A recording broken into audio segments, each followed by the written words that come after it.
Bapak, yang pertama saya sampaikan terima kasih atas waktu Bapak, yang mana kemarin saya sempat minta waktunya untuk hari ini bisa berdiskusi tentang hal-hal yang ingin saya tanyakan dengan Bapak terkait pengalaman Bapak terhadap penanganan permasalahan-permasalahan yang ada di sekolah, sehingga mungkin sebentar ada beberapa pertanyaan-pertanyaan yang bisa saya tanyakan kepada Bapak. Ya, saya Bapak. Ya, terima kasih Bapak. Baik Bapak, kita langsung saja pada pertanyaan yang mungkin saya tanyakan ini Bapak. Yang pertama, selama ini pasti ada banyak permasalahan yang terjadi di sekolah sini ya Bapak ya. Di sini bagaimana Bapak mengidentifikasi kasus-kasus yang merupakan dilema etika atau rujukan moral? Baik Pak, kalau kasus dilema etika itu biasanya muncul ketika ada dua pilihan yang sama-sama baik. Namun kita harus memilih salah satu. Misalnya ketika ada siswa yang berprestasi baik, berprestasinya sangat bagus, tapi dia sering datang terlambat. Kita sering menghadapi dilema antara memberikan toleransi karena prestasinya yang baik itu, atau kita mau menegakkan aturan sekolah. Kadang-kadang tekanan dari pihak-pihak tertentu juga bisa menjadi rujukan moral, seperti orang tua yang memberikan keringanan atas hukuman terhadap anaknya atas alasan tertentu. Padahal aturan sekolah sudah jelas. Begitu ya Bapak, jadi memang tidak sering terjadi Bapak ya. Baik, terima kasih Bapak. Kita ke pertanyaan yang berikut Bapak.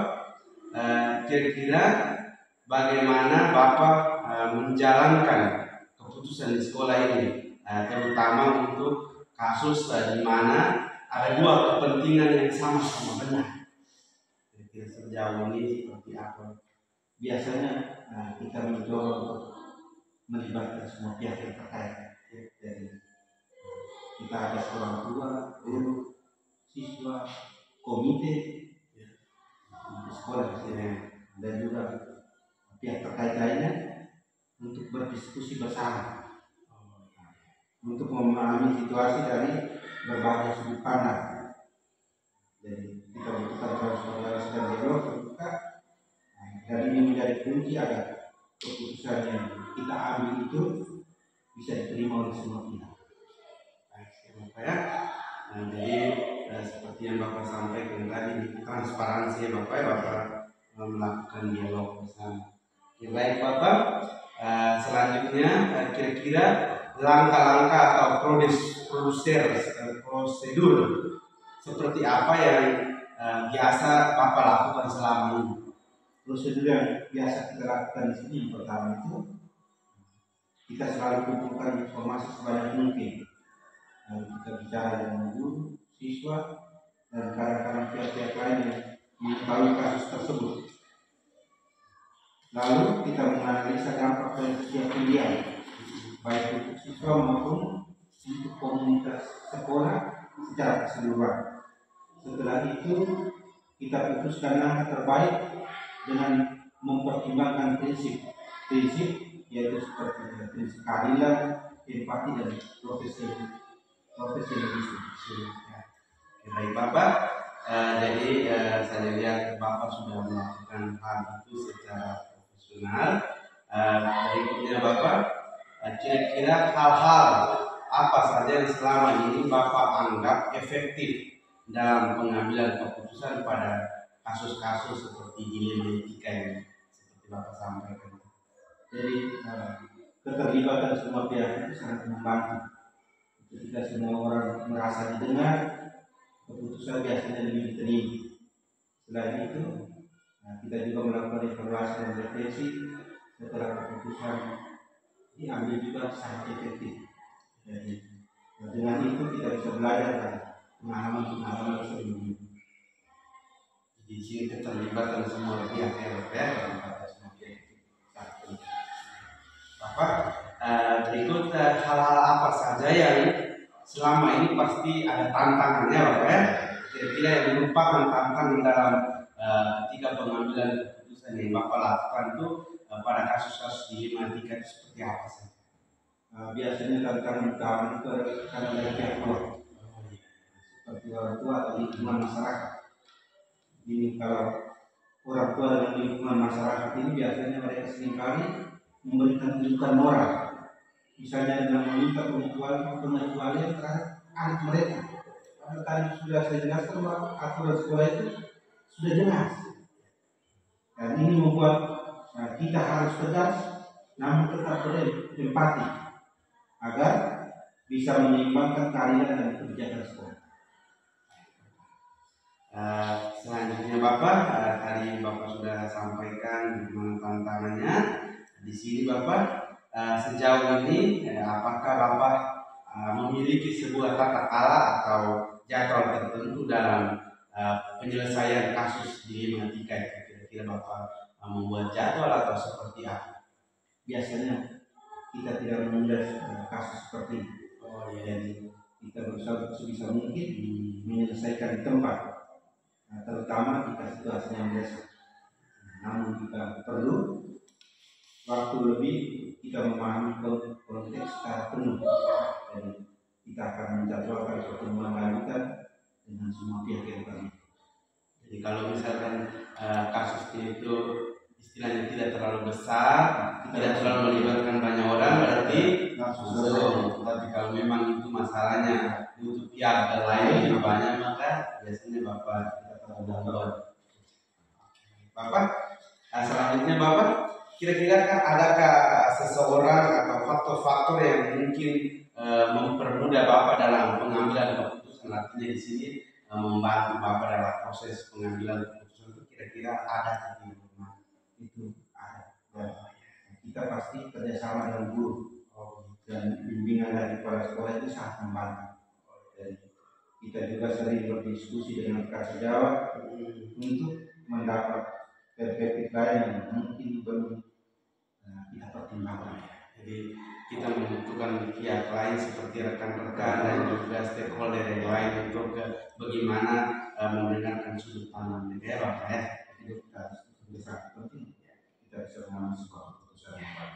Baik Bapak, mungkin pertanyaan terakhir ya Bapak ya. Dari semua hal yang tadi Bapak sudah sampaikan, kira-kira sejauh ini pembelajaran yang Bapak petik dari ketika ada permasalahan lalu Bapak mengambil keputusan itu kira-kira pembelajarannya seperti apa yang Bapak alami sejauh ini?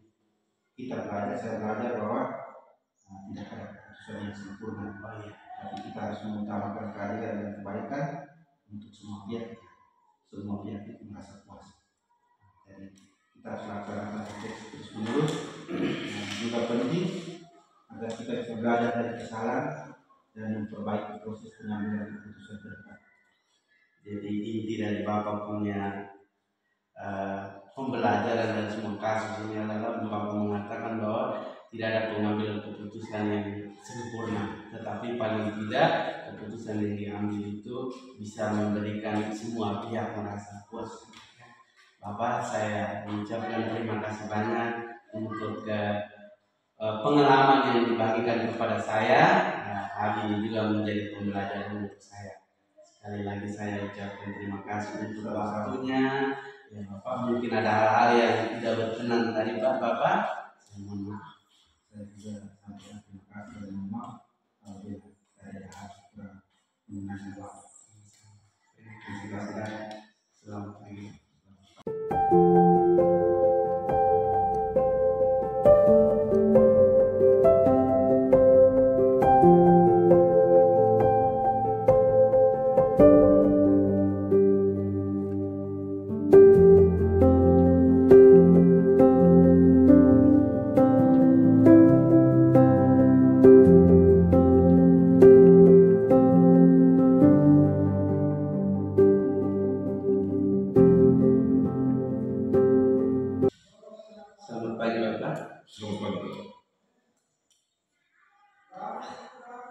Apa kabar hari ini Bapak? Sehat. Tuhan Bapak. Sebelumnya Bapak saya ucapkan permohonan maaf karena kemarin saya hubungi Bapak lewat via telepon kemarin. Saya ada keperluan sedikit sehingga saya hubungi Bapak, dan saya terima kasih karena Bapak mengiyakan apa yang saya maksud, sehingga pada kesempatan ini saya datang ke sekolahnya Bapak. Saya ingin bertanya-tanya sedikit terkait pengalaman-pengalaman yang sejauh ini Bapak ambil dalam setiap permasalahan yang terjadi sejauh ini di sekolah Bapak. Jadi sekali lagi saya minta waktunya sebentar Bapak ya. Baik Bapak, pada kesempatan ini mungkin ada beberapa pertanyaan-pertanyaan yang bisa saya tanyakan ke Bapak, dan mungkin bisa Bapak berbagi sedikit tips atau pengalaman yang Bapak sudah lakukan sejak ini. Baik Bapak, jadi mungkin pertanyaan saya yang pertama ini Bapak, selama ini pasti ada permasalahan yang ada di lembaga ini, tentunya setiap sekolah atau setiap lembaga pasti mempunyai persoalan problem-problem. Kira-kira bagaimana Bapak mengidentifikasi dari permasalahan atau kasus-kasus yang merupakan dilema etika atau rujukan moral? Baik, terima kasih. Setiap masalah itu timbul di mana saja, termasuk kita juga, termasuk terjadi juga di lembaga pendidikan. Sebagai pendidik, saya sering menemui kasus-kasus di mana ada dua pilihan yang sama-sama mengandung nilai positif atau nilai baiknya, seperti memberi kesempatan kedua kepada siswa yang melanggar aturan atau menegakkan disiplin. Saya biasanya mempertimbangkan dampaknya terhadap siswa lain dan lingkungan sekolah. Jadi itu yang Bapak lakukan sejauh ini. Lalu bagaimana Bapak menjalankan keputusan di sekolah ini, terutama untuk kasus di mana ada dua kepentingan yang memang benar, sama-sama benar. Terhadap situasi ini, yang pertama tentu selalu berdiskusi dengan rekannya. Tujuannya untuk mencari solusi yang tepat. Di dalam lembaga harus punya suatu suara untuk menyelesaikan suatu permasalahan. Apa yang saya ambil belum tentu baik menurut teman-teman lain, sehingga dalam penyelesaiannya kita mempertimbangkan keadilan dan manfaat jangka panjang bagi siswa itu serta keseluruhan komunitas. Jadi ini senantiasa berdiskusi Bapak ya. Kira-kira langkah-langkah atau prosedur seperti apa yang biasa Bapak lakukan selama ini? Jadi pada umumnya prosedur yang biasa dilakukan yaitu melibatkan analisis situasi dari berbagai aspek. Saya juga sering mengumpulkan informasi lebih lanjut, seperti berbicara dengan siswa yang terlibat, juga dengan orang tua mereka jika masalah itu berdampak yang luas. Baik Bapak, selanjutnya kira-kira hal-hal apa saja yang selama ini Bapak anggap efektif dalam pengambilan sebuah keputusan pada kasus-kasus seperti dilema etika ini? Baik, salah satu hal yang efektif adalah keterbukaan untuk berdialog dan mendengarkan semua pihak. Ini penting, kita tidak boleh egois ya. Ini memberi kesempatan bagi setiap orang untuk memahami masalah dari berbagai perspektif sebelum kita mengambil keputusan. Bapak, ini hal yang luar biasa sekali Bapak ya. Jadi Bapak selalu mendengarkan semua pihak ya. Kira-kira Bapak, hal-hal apa saja yang selama ini pasti tentunya pasti ada hal-hal yang mengganjal atau menjadi tantangannya Bapak dalam setiap kebijakan atau keputusan yang diambil. kira-kira sejauh ini apa saja yang Bapak temui dalam hal ini tantangan dalam pengambilan sebuah keputusan secara dilema etika? Tantangan terbesar adalah menghadapi tekanan dari pihak luar ya, entah itu dari masyarakat umum atau khusus dalam internal komite ataupun pihak lainnya. Terkadang pihak-pihak ini memberikan rujukan moral, seperti meminta pengecualian bagi anaknya ya, karena alasan pribadi. Sementara kita harus tetap mempertahankan prinsip keadilan untuk semua siswa. Itu yang sering terjadi Bapak. Jadi biasanya orang tua yang sering datang bilang, Bapak saya punya anak itu begini-begini, jadi kalau bisa dia sepertinya itu yang betul. Oke, baik Bapak. Selanjutnya Bapak, setiap permasalahan tadi tentunya pasti ada hal-hal, mungkin ada yang bisa diselesaikan secara langsung, bisa juga terjadwal. Nah, di sini kira-kira apakah Bapak memiliki jadwal atau tata cara yang khusus dalam penyelesaian masalah tersebut? Baik, jadi biasanya